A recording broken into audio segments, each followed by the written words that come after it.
Hello guys, and welcome to this video where we're going to be looking at some problem solving style questions relating to the area of a triangle.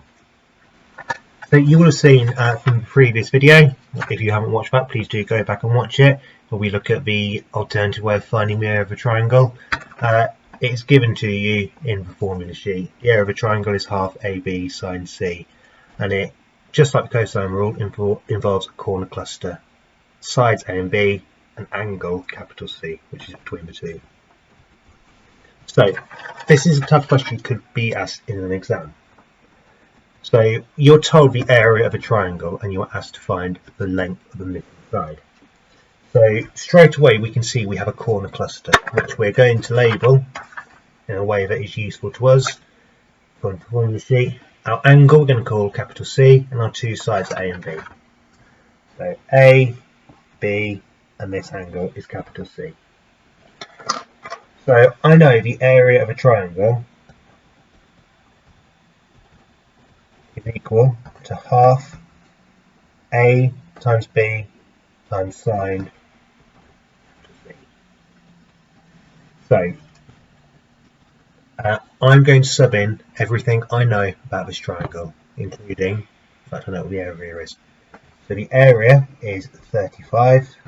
Is equal to 1/2 times by 20 times by b, which is going to be x, times by sine 30. So I can tidy this up a little bit. I can say that 35 is equal to, well, half times 20 is 10 times x times sine 30. So I'm going to divide both sides by 10 to give me 3.5 equals x times sine 30, and then I'm going to divide both sides by sine 30. Now the value of sine 30 is 1/2. I did it on my calculator, so 3.5 divided by sine 30 gives me 7. So 7 is equal to x. The value of x is 7. Remember, you can always double check your answer by going back and saying, well, is 1/2 times 20 times 7 times sine 30 35, and you'll find that it is. So my final answer is x equals 7 centimetres. That is my final answer. Okay, this one, the area of this triangle is 26 centimetres squared. Find theta. So again, we're given a corner cluster, but we are asked to find what our angle is this time. We can still label it in a useful way for us. So we're going to call our missing angle capital C, and our two sides A and B. So I've got the area of my triangle. The area of a triangle is equal to half AB sine C. I'm going to just plug in the values that I know. So the area is 26, A is equal to 6, B is equal to 11, and then sine C was actually sine theta. That's what we've got given in the question. So let's tidy this up a little bit. 26 is equal to, well, half times 6 is 3, times by 11 is 33. So 33 sine theta. So all I need to do then to find sine theta is divide both sides by 33, and that is going to give me 26 over 33, which is the value of sine theta. Well, I've got the value of sine theta. I don't want that though. I want value of theta. So I'm going to apply the inverse sine.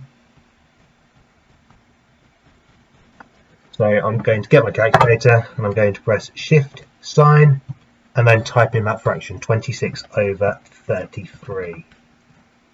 Close my brackets, press equals, and it gives me 51.98772. So theta is equal to 51.98772, which hopefully you can all see is quite close to 52 degrees. Okay, so that is to the nearest whole number.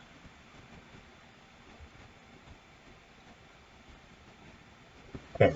There's one last question I want to have a look at. Again, this is a real favourite of examiners, so I did want to put an example in. So straight away, I'm giving you this triangle. And actually, it's quite straightforward to solve. I'm just applying the formula sheet. But if we read the question properly, it says this triangle and square have the same area. What is the length of one side of the square? Give your answer to one decimal place. So, I know that looks quite tricky. They've not given me an area of a square, so how on earth am I meant to find it out? Or we just need to break it down into steps. So my first step is going to be to find the area of my triangle.